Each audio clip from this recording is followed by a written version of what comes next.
जगातला सगळ्यात श्रीमंत उद्योगपती, उपद्व्यापी उद्योगपती आणि अमेरिकन राष्ट्राध्यक्ष डोनाल्ड ट्रम्प यांचा खंदा समर्थक अशी ज्यांची ओळख आहे ते एलॉन मस्क आता भारतीय बाजार कॅप्चर करण्यासाठी जवळपास सज्ज झालेले आहेत असं म्हणायला हरकत नाही आहे. कारण टेलिकॉम क्षेत्राच्या दृष्टीने एक अत्यंत महत्त्वाची घडामोड काल घडलेली आहे.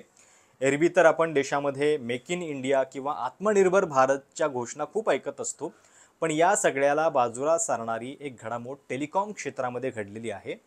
जिओ आणि एअरटेल या दोन प्रमुख कंपन्यांनी सॅटेलाइट इंटरनेट सेवेसाठी स्टारलिंक या कंपनीशी करार केलेला आहे.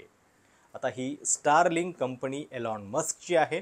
एलॉन मस्क हे आपल्याला एरवी म्हणजे बातम्यांमध्ये त्यांचं नाव असतं, ते ट्विटरचे मालक म्हणून डोनाल्ड ट्रम्प यांच्या प्रचारामध्ये ते जाहीरपणे उतरलेले होते. आणि सध्या त्यांच्याकडं अमेरिकेमध्ये DOGE म्हणजे डिपार्टमेंट ऑफ गव्हर्नमेंट इफिशियन्सी म्हणजे एक प्रकारे इतर सगळ्या खात्यांच्या कार्यक्षमतेवरती लक्ष ठेवण्यासाठीचं खातं आहे. आणि या कारणामुळं ते चर्चेत असतात. स्पेसएक्स ही पण त्यांची एक कंपनी आहे. टेस्ला त्यांची कंपनी आहे जी इलेक्ट्रिक कारची निर्मिती करते. आता त्या टेस्लाचा पण मार्ग लवकरच मोकळा होणार का भारतात एंट्रीचा, हा वेगळा मुद्दा. इतक्या वर्षांपासून खरं तर टेस्ला भारतामध्ये यायचा प्रयत्न करते, पण ती इच्छा त्यांची आता पूर्ण होणार का, या संदर्भातलं एक पहिलं पाऊल काल पडल्याचं दिसतंय. स्टारलिंक या त्यांच्या कंपनीशी जिओ आणि एअरटेलनं सॅटेलाइट इंटरनेट सेवेसाठीचा करार केलेला आहे. आता त्याच्या आधीची एक 6 महिन्यांपूर्वीची साधारण घडामोड आहे, ती पण किती इंटरेस्टिंग आहे. आणि 6 महिन्यामध्ये असं काय चित्र बदललं असेल याचा विचार करा. 6 महिन्यांपूर्वी याच जिओचे मुकेश अंबानी आणि याच एअरटेलचे सुनील भारती हे एकत्रित आलेले होते आणि त्यांनी एकत्रितपणे निवेदन दिलेलं होतं की आम्ही एकत्रितपणे भारतामध्ये एलॉन मस्क यांच्या स्टारलिंकचा विरोध करू, त्यांची एंट्री जी आहे ती होऊ देणार नाही आम्ही. आणि भारतानं स्वतःच्या ताकदीवरती, स्वतःच्या कार्यक्षमतेवरती सॅटेलाइट सेवा जी आहे ती निर्माण केली पाहिजे. एअरटेलची वनवेब नावाची एक सॅटेलाइट सेवा ऑलरेडी आहे, अर्थात ती केवळ पब्लिक एंटरप्राइजेस आणि गव्हर्नमेंटच्या ज्या संस्था आहेत त्यांच्यासाठी सर्व्हिस प्रोव्हाइड करते. आता मात्र या स्टारलिंककडून ते सॅटेलाइट सेवा घेणार आहेत. आणि गंमत बघा की जे दोन उद्योगपती स्टारलिंकला रोखण्यासाठी 6 महिन्यांपूर्वी एकत्रित येण्याची भाषा करत होते, त्याच दोन कंपन्यांशी एका पाठोपाठ एक अवघ्या 12 तासाच्या आत 2 करार झालेले आहेत. पहिल्यांदा बातमी येते एअरटेलसोबत करार झाल्याची आणि त्याच्यानंतर लगेचच जिओसोबत सुद्धा हा करार झालेला आहे असं सांगितलं जातं. सध्या आपल्याकडं जी इंटरनेट सेवा पुरवली जाते ती ब्रॉडबँड आहे आणि म्हणजे ऑप्टिकल केबल टाकून ते इंटरनेट जे आहे ते पोचवावं लागतं. थोडक्यात सोप्या भाषेमध्ये सांगायचं तर स्टारलिंकची सेवा जी आहे ती याच्यापेक्षा जास्त ॲडव्हान्स्ड आहे.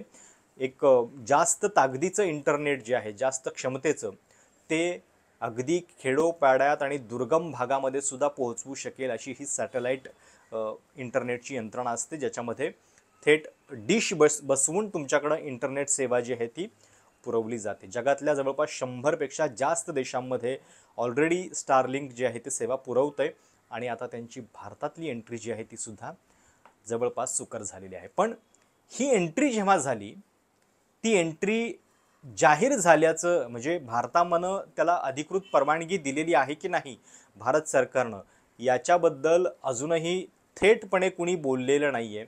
पण त्याच्या आधीच आपले IT मंत्री, आपले रेल्वे मंत्री अश्विनी वैष्णव यांचं एक ट्विट मात्र संशयास्पदरित्या अवघ्या काही तासांमध्ये डिलीट होतं आणि त्यामुळे त्याच्या पाठीमागचं नेमकं कारण काय याची सुद्धा जोरदार चर्चा सुरू झालेली आहे.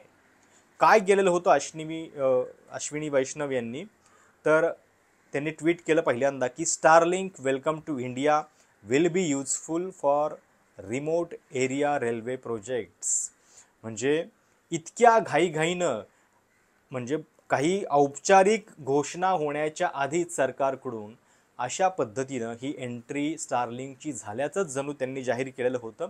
पण नंतर त्यांनी हे ट्विट जे आहे ते डिलीट केलं. आता ज्यावेळी ही एंट्री झाली आणि अश्विनी वैष्णव यांनी हे ट्विट डिलीट केलं, त्याची बातमी पण बघा की नेटवर्क 18 जे अंबानींच्या मालकीचं चॅनल आहे, ज्या वृत्तसंस्था आहे, तिथं ही बातमी चालत नाही आहे. पण ही बातमी NDTV ज्याचे मालक अदानी आहेत तिथं मात्र ही बातमी चालते. आणि कशा पद्धतीनं अश्विनी वैष्णव यांनी हे ट्विट डिलीट केलं हे NDTVच्या बातमीतून आपल्याला कळतं. म्हणजे एक प्रकारे एक बिझनेस वॉर जी आहे, अंतर्गत स्पर्धा, ही पण आपल्याला या निमित्तानं पाहायला मिळते. काँग्रेसनं या सगळ्याबद्दल नेमकं काय म्हटलेलं आहे? काँग्रेसचे प्रवक्ते जयराम रमेश असं म्हणतायत की मात्र 12 घंटों के अंदर एयरटेल और जियो दोनों ने स्टारलिंक के साथ साझेदारी की घोषणा कर दी, जबकि अब तक वे इसके भारत में आने को लेकर लगातार आपत्तियां जता रहे थे. यह पूरी तरह से स्पष्ट है कि इन साझेदारियों को खुद प्रधानमंत्री ने ही राष्ट्रपति ट्रंप के साथ सद्भावना खरीदने के लिए स्टारलिंक के मालिक एलन मस्क के जरिए सुगम बनाया है. म्हणजे आता आपल्याला माहिती आहे की आपल्याकडं रेसिप्रोकल टॅक्सचा मुद्दा जो आहे तो सध्या खूप चर्चेमध्ये आहे. अमेरिकेनं जे जे देश आपल्या विरोधात जास्त कर आकारतात त्यांच्या विरोधात कडक धोरण अवलंबवायचं ठरवलेलं आहे. भारत पण त्या यादीमध्ये आहे. त्याच्या संदर्भातले पण काही व्हिडिओ आपण याच्या आधी केलेले आहेत.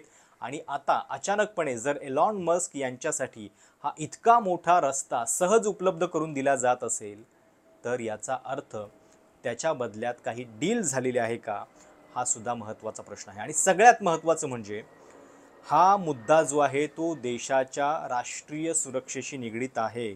कारण एखादी जर मोठी राष्ट्रीय सुरक्षेशी निगडीत काही घटना घडली तर अशी कनेक्टिव्हिटी चालू ठेवण्याची किंवा बंद ठेवण्याची जी मुभा असते ती नेमकी आता कुणाकडे असणार?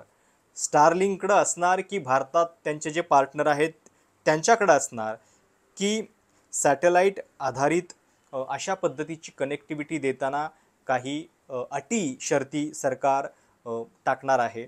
याच्याबद्दल कुठलंही स्पष्टीकरण अद्याप मिळालेलं नाही आहे.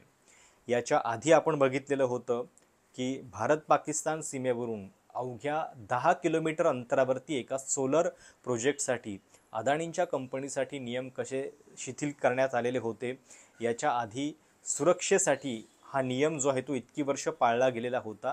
पण अचानकपणे या कंपनीसाठी मात्र सगळ्या अटी ज्या आहेत त्या बाजूला ठेवल्या गेल्या. आणि म्हणून राष्ट्रीय सुरक्षेच्या दृष्टीने नेमकं या सगळ्या गोष्टींचा कसा परिणाम होऊ शकतो, ते किती धोक्याचं आहे, हे कदाचित त्या त्या क्षेत्रातले तज्ज्ञच सांगू शकतील. पण आपण किमान याच्या संदर्भातले प्रश्न तरी उपस्थित करू शकतो जे आपल्याला पडतायत. आणि सगळ्यात महत्त्वाचं म्हणजे हे अशा पद्धतीनं सॅटेलाईट इंटरनेट सेवा देण्यासाठी तंत्रज्ञान विकसित करणं ही गोष्ट भारताच्या आवाक्याच्या बाहेरची आहे का? तर बिलकुल नाही. आपल्या कंपन्या जिओ आणि एअरटेलसुद्धा हे करू शकतात.